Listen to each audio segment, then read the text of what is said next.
Assalamualaikum warahmatullahi wabarakatuh. Selamat pagi, siang, sore, dan malam, Ibu Novia dan juga teman-teman semua. Salam sejahtera untuk kita semua. Kami dari kelompok 6 akan memaparkan materi tentang sikap dan pengaruh sosial. Sebelumnya, kelompok kami beranggotakan yang pertama ada Mavitian, kemudian Citra Farinsa, lalu Dinda Dwi Lucia, dan juga Sabrina Nur. Yang pertama, sikap. Menurut Noto Atmojo, sikap merupakan reaksi atau respon yang masih tertutup dari seseorang terhadap suatu stimulus atau objek. Nah, manifestasi sikap itu tidak dapat langsung dilihat, tapi hanya dapat ditafsirkan terlebih dahulu dari perilaku yang tertutup. Next, selanjutnya ada komponen sikap.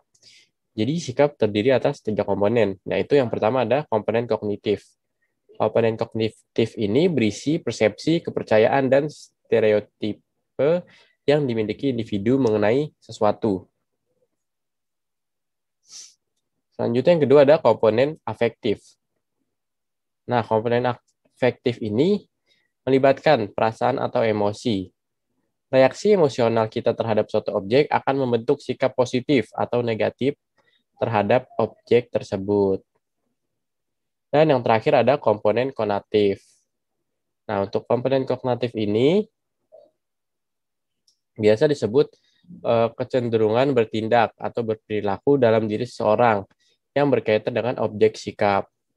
Jadi perilaku seseorang dalam situasi tertentu dan dalam situasi menghadap stimulus tertentu banyak ditentukan oleh kepercayaan dan perasaannya terhadap stimulus tersebut.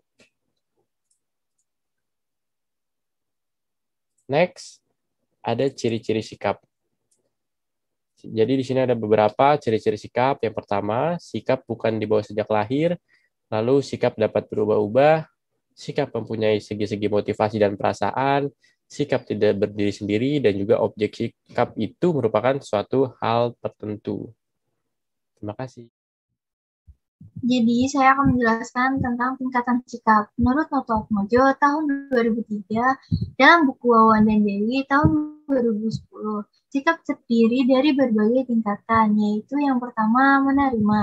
Nah, menerima di sini diartikan bahwa orang mau dan memperhatikan stimulus yang diberikan.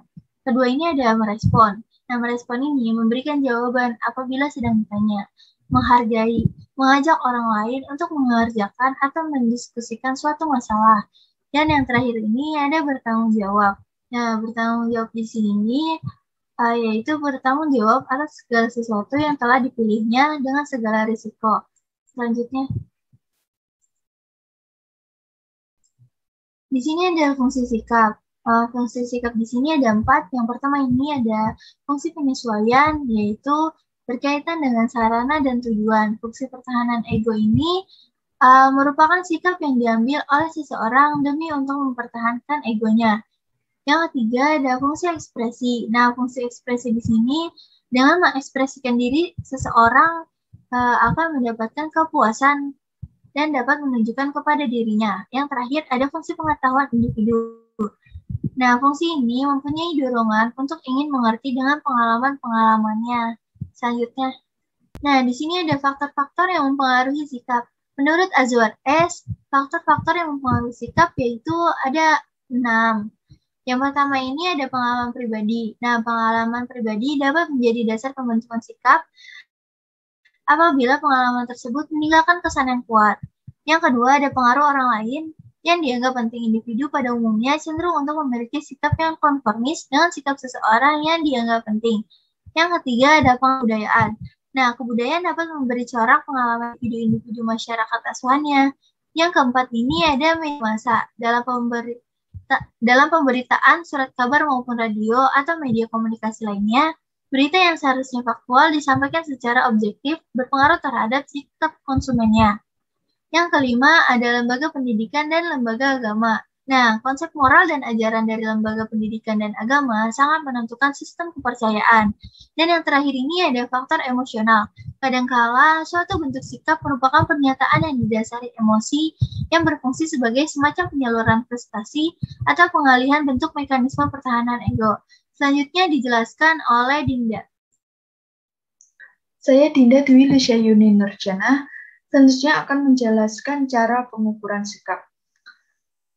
Dalam pengukuran sikap, terdapat metode atau teknik. Yang pertama yaitu measurement by scales, yang kedua ada measurement by rating, dan yang ketiga ada indirect method. Di dalam measurement by scales terdapat berbagai skala. Yang pertama yaitu skala sikap Likert.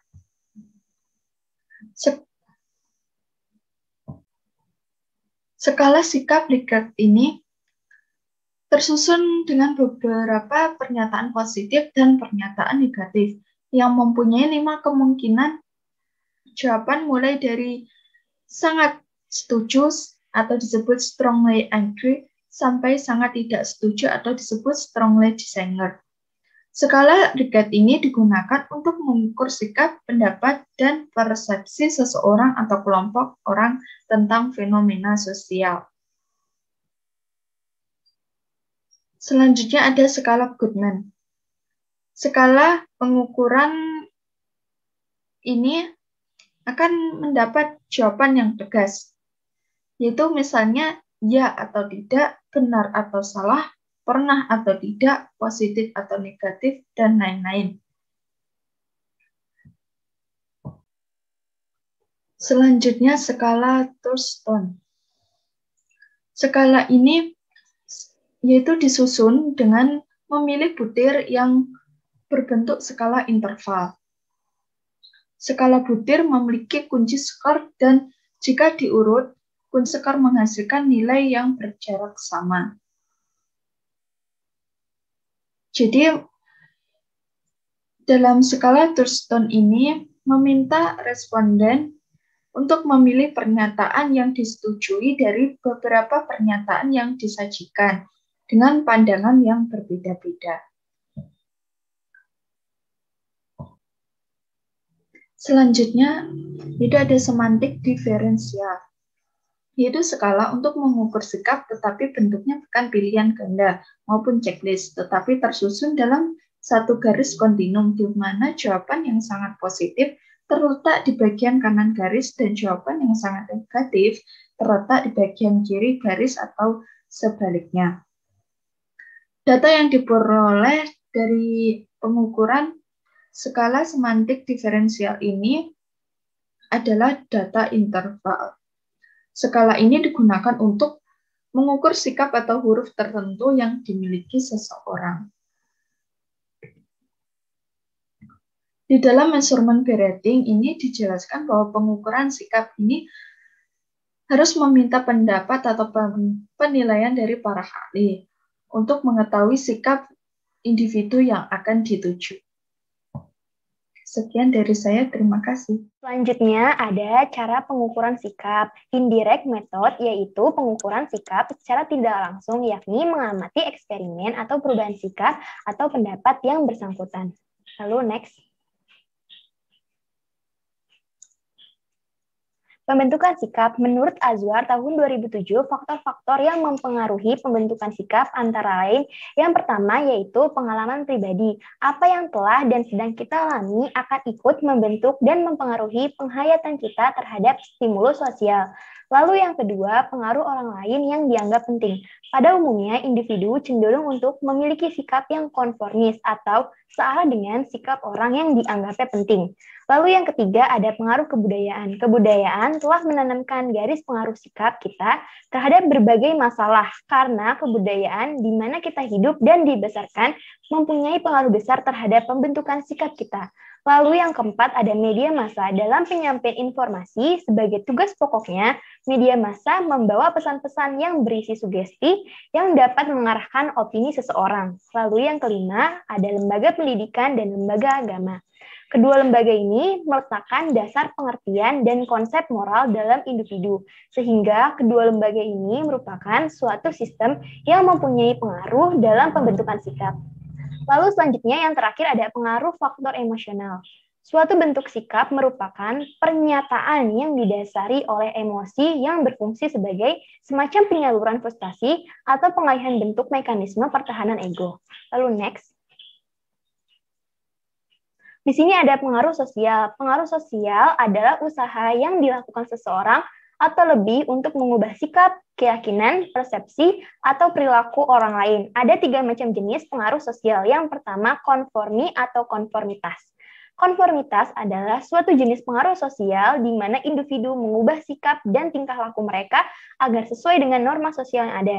Aspek-aspek konformitas menurut Search dan kawan-kawan, yaitu aspek-aspek yang terdapat pada konformitas adalah yang pertama, kepercayaan terhadap kelompok, yang kedua, kepercayaan yang lemah terhadap penilaian sendiri, lalu yang ketiga, rasa takut terhadap celaan sosial, lalu yang keempat, rasa takut terhadap penyimpangan. Lalu yang kedua ada compliance atau ketuduhan. Compliance merupakan hal yang dilakukan oleh individu sesuai dengan yang diminta oleh orang lain. Compliance juga dapat diartikan sebagai keadaan ketika individu menerima permintaan karena individu berharap memperoleh reaksi yang menyenangkan dari orang lain atau kelompoknya. Nah, ada 6 prinsip dasar compliance Sheldon tahun 2006.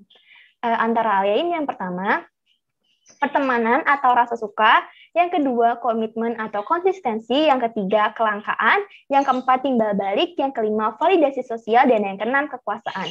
Lalu yang terakhir ada obedience atau kepatuhan. Obedience merupakan salah satu jenis pengaruh sosial, di mana seseorang menaati dan mematuhi permintaan orang lain untuk melakukan tingkah laku tertentu karena adanya unsur power. Nah, cara-cara yang dapat dilakukan untuk mengatasi kepatuhan antara lain yang pertama, individu yang dihadapkan pada perintah dari figur otoritas dapat mengatakan bahwa merekalah yang akan bertanggung jawab atas kerusakan apapun yang dihasilkan, bukan pihak otoritas. Lalu yang kedua, individu dapat disadarkan bahwa melebihi suatu titik tertentu. Lalu yang ketiga, individu dapat lebih mudah untuk melawan figur otoritas jika mereka mempertanyakan keahlian dan motif dari figur-figur tersebut. Lalu yang keempat, cukup dengan mengetahui kekuatan yang dimiliki figur otoritas untuk dapat memerintahkan kepatuhan buta bisa membantu melawan pengaruh itu sendiri. Lalu selanjutnya, sekian presentasi video dari kelompok kami, kurang lebihnya mohon maaf. Wassalamualaikum warahmatullahi wabarakatuh.